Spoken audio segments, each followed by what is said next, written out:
Experience senior living inside Chennai from Elements starting at rupees 85 lakhs. Call 9790399039. இந்த நிலையில் இந்த ஆட்சி மாற்றம் ஏற்பட்ட பிறகு எந்த மணிமண்டபங்களும் சீரமைக்கப்படவில்லை, புனரமைக்கப்படவில்லை. இன்னும் சொல்லப்போனால் அது நடைமுறையில் கூட நல்ல நிலை வைத்துக் கொள்ளப்படவில்லை. சமீபத்தில் எட்டயபுரத்தில் புரட்சி கவிஞர் உச்சி மீது வானிருந்து வீழுகின்ற போதிலும் அச்சமில்லை அச்சமில்லை என்று பாடிய புரட்சி கவிஞர் பாரதியார் வாழ்ந்த இல்லமே வானமே இடிந்தாலும் அச்சமில்லை என்று வாழ வேண்டும் சொன்ன பாரதியாருடைய வாழ்ந்த இல்லமே இடிந்து விழுந்து அதை அன்றைக்கே சட்டமன்றத்தில் நான் எடுத்துரைத்தேன். இதே பாடலை பாடி முதலமைச்சர் இருந்தால், துறை அமைச்சர் இருந்தார். உடனடியாக சீரமைக்கப்படும் 3 மாதமாக சீரமைக்கப்படாமல் இன்றைக்கு தொடர் போராட்டங்களின் விளைவாக அரசு இன்றைக்கு அந்த பணியை துவக்கியிருக்கின்றது. அதே போல் இங்கே வந்த நேரத்தில் இந்த மணிமண்டபமும் பராமரிக்கப்படவில்லை என்ற கருத்தை இப்பொழுது சொன்னார்கள். இந்த மணிமண்டபம் மட்டுமல்ல, தமிழகத்தில் உள்ள இப்படி வாழ்ந்து மறைந்து இன்றைக்கும் நம் நினைவில் வரலாறாக வாழ்ந்து கொண்டிருக்கின்ற தலைவர்களை இந்த அரசு மதிக்க தெரியாமல் அவருடைய கட்டி முடிக்கப்பட்ட மண்டபங்களையாவது மணிமண்டபங்களையாவது புனரமைக்க வேண்டும், பராமரிக்க வேண்டும். அது மட்டுமல்லாது தொடர்ந்து 3 ஆண்டுகளாக நாங்கள் இருக்கின்ற வரை மாண்புமிகு அம்மா அவர்கள் உத்தரவிட்டு வேறு அளமுத்து கொண்ட வாரிசுதாரர்கள் இங்கே கௌரவப்படுத்தப்பட்டார்கள். தொடர்ந்து 3 ஆண்டுகளாக அந்த நிலையும் இல்லை என்ற கருத்தை இங்கே உள்ள அந்த வாரிசுதாரர்கள் இங்கே அந்த கோரிக்கையை சொன்னார்கள், அந்த குறையாக சொல்கின்றார்கள். இது எதை காட்டுகின்றது? அரசின் மெத்தன போக்கை காட்டுகின்றது. என்னதான் இருந்தாலும் எத்தனை தலைமுறை மாறினாலும் அவர்கள் வாரிசுதாரர்களாக இருப்பார்கள். அவர்களுக்கு புதிய மரியாதை அரசு செலுத்த வேண்டும். அது அரசின் ஜனநாயக கடமை. இதிலிருந்தாவது இந்த ஆண்டில் அந்த நடைமுறையை மீண்டும் பின்பற்ற வேண்டும். அப்படி இல்லை என்றால் வருகின்ற ஆண்டில் எங்கள் அரசு அமைந்தவுடன் நிச்சயமாக அவர் மீண்டும் கௌரவிக்கப்படுவார்கள். அனைத்து மணிமண்டபங்களும் புதுப்புள்ளியோடு இங்கே பணியாட்கள் இல்லை. அன்றைக்கு வீரமாமுனிவருடைய மணிமண்டபத்தை பத்திரிகைகளை பார்த்தேன். வீரமாமுனிவருக்கு மணிமண்டபம் கட்ட வேண்டிய அறிவிப்பை நாங்கள் வெளியிட்டோம்.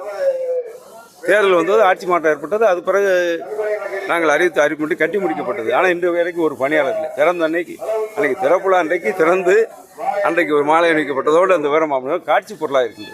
கிட்டத்தட்ட 1 கோடி 2 கோடியில் மணிமண்டபங்கள் கட்டி காட்சி பொருளாக வைப்பதற்கு அது ஏன் அவசியம்? அவருடைய புகழ் எப்படி தெரியும்? இப்போ அந்த வீரமாமுனிவருடைய மணிமண்டபம் இங்கே இருக்குதுன்னு சொல்லி அங்கே பெயர் பலகையெல்லாம் கோயிலிருந்து வைத்து அவருடைய வரலாற்றை சொல்லுகின்ற நேரத்தில் தான் அங்கே சொல்லுவார்கள்.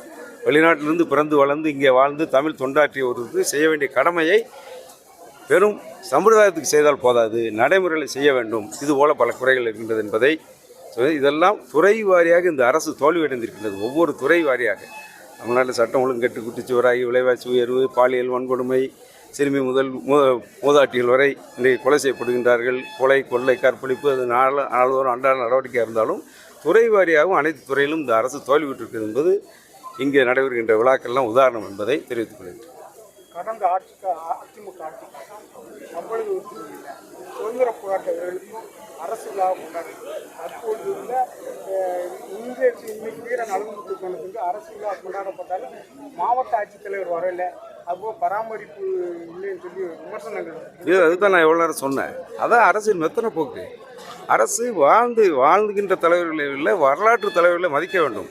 அவர்கள் வாழ்ந்த காலத்தில் அவர்கள் இன்னுவரை நீத்த காரணத்தினால்தான், சுதந்திர போராட்டத்திற்கு அடிகோலிய காரணத்தினால்தான் தொடர் போராட்டங்களை நடத்தி பல நூற்றாண்டுகள் நாம் அடிமைப்பட்டு இருந்தாலும் விடுதலை காற்றை சுவாசிப்பதற்கு வித்திட்டவர்கள்.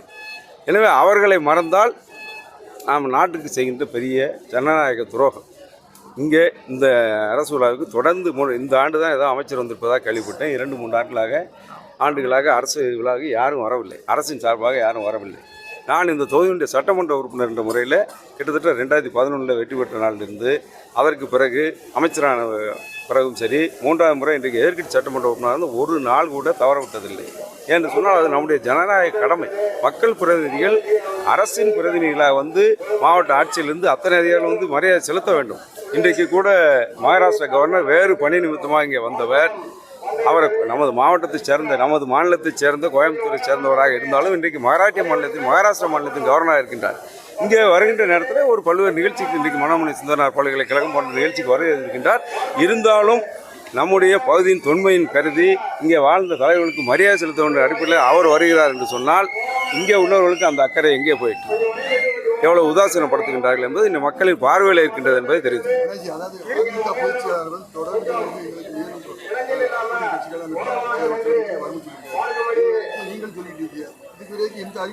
அதுக்கு எதுக்கு உங்களுக்கு ஏன் அவசரம்? எங்களுக்கு இல்லாத அவசரம் உங்களுக்கு எதுக்கு? இன்னைக்கு இந்த மாதம் என்ன, ஜூலை இனி August, September, October, November, December, இனி இந்த ஆண்டு 5 ஆண்டு இருக்கு, 5 மாதம் இருக்குது. அதில் அந்த 2 மாதம் 7 மாதம் இருக்குது. பொறுத்திருந்து பாருங்கள், இந்த கேள்விக்கு விடை கிடைக்கும். எடப்பாடி பழனிசாமி இருக்கிறார் துரைமுருகன் எடப்பாடி பழனிசாமி இருக்கிறார் நீர்வளத்துறை அமைச்சர் துரைமுருகன். அது பிஜேபியோட கூட்டணி வச்ச பிறகு இன்னைக்கு இருட்டிலையும் இக்கட்லையும் தவிச்சிட்டு இருக்கிறது திமுக காரங்க தான். அதை மாற்றி சொல்றேன். அவர் தான் குறிப்பாக அவர் உட்பட அமைச்சர்கள். அந்த எடப்பாடி பழனிசாமி எதிர்கட்சி தலைவரை கண்டித்து ஜூலை 14 திமுக மாணவர் அணி சார்பாக பெரும் போராட்டம் மாணவர் அணி போராட்டம் நடத்துவதற்கு அருகதை இல்லை. அரசியலாக்குகின்றார்கள். ஏனென்று சொன்னால் அவர் சொல்வதை புரிந்து கொள்ள, தமிழ்நாட்டில் இந்தியாவிலேயே கொரோனா காலத்தில் கல்வி நிலையங்கள்லாம் மூடப்பட்டிருக்கின்றது. ஆசிரியர்கள் பணிக்கு வர முடியவில்லை, கல்வி நிலையங்கள் தவிர மாணவர்கள் பள்ளிக்கு செல்ல முடியவில்லை. இது காலத்தின் சூழ்நிலை. அதற்கு மாணவர்களுடைய வாழ்வாதாரம் பறிபோயிடும். பிற்காலத்தில் அவர் பணிக்கு சென்றால் ஓராண்டு 2 ஆண்டு என்று சொல்லி அவருடைய சர்வீஸில் கூட பாதிக்கப்படும்.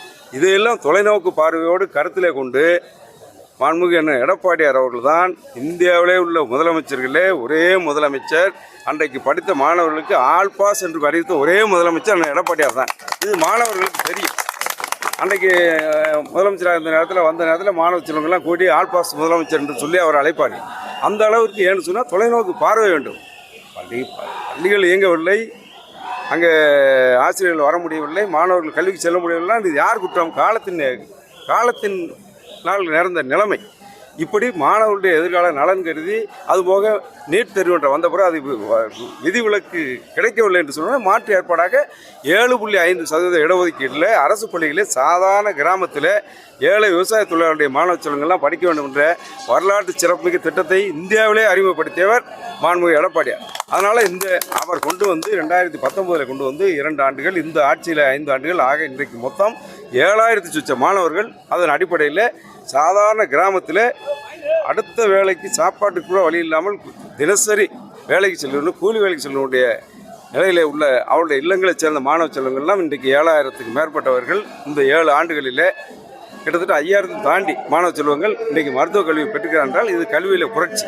இதையெல்லாம் பொறுத்து கொள்ள முடியாமல் இது அரசியல் நேரத்தில் ஏதோ ஒரு அரசியலுக்காக கால் பிடிச்சிக்க இந்த போராட்டம்லாம் பிசுபிசுத்து போக இந்த போராட்டம் மக்கள்கிட்ட எடுபடாது.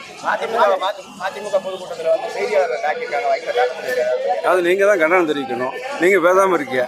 இல்லை, இது வந்து தமிழ்நாடு அளவில் இன்றைக்கி பத்திரிகையாளர்கள் ஊடகவியாளர்கள்லாம் இதுக்குள்ளே உங்கள் சங்கம் இருக்குது. நாங்கள்லாம் பத்திரிகையாளர்கள் எவ்வளோ கௌரவமாக நடத்துகிறோம். எப்பவும் சரி, ஆளுங்கட்சியாக இருந்தாலும் சரி, எதிர்கட்சியாக இருந்தாலும் சரி, அவர்கள் கடமை செய்வாங்க, நல்லதையும் சொல்லுவாங்க. எல்லா கருத்தும் நமக்கு ஏற்புடைய கருத்தாக இருக்கும்னு நம்ம எதிர்பார்க்க முடியாது. சில வேளை ஏற்புல்லாத கருத்து இருந்தால் நம்ம அதுக்கு பதில் முறையை சொல்லணுமே தவிர வன்முறை அதுக்கு தீர்வாகாது.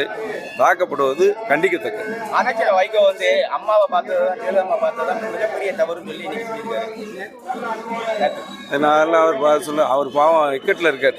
இன்றைக்கி அந்த கட்சியில் பாமக என்ன நடக்கும் இந்த நிலைமை அவங்களுக்கு வந்திருக்கு. அதனால் என்ன பேசுறதுன்னே தெரியாமல் இருக்கு. ஸ்டாலினை சொன்னார். அவர் ஏன் இல்லை அம்மாவை பார்த்து தவறுனா அவர் கட்சி ஆரம்பிச்சது தவறா? கட்சி யாரை எதிர்த்து ஆரம்பித்தார்? வாரிசு அரசியலை எதிர்த்து கருணாநிதி தலைவராக இருக்கும்போது ஸ்டாலினுக்கு பட்டம் சுட்டுவதை நான் ஏற்க முடியாது என்று சொல்லி அன்னைக்கு பேசின பேச்செல்லாம் இருக்குது. எதுவும் அழிஞ்சு போகாது.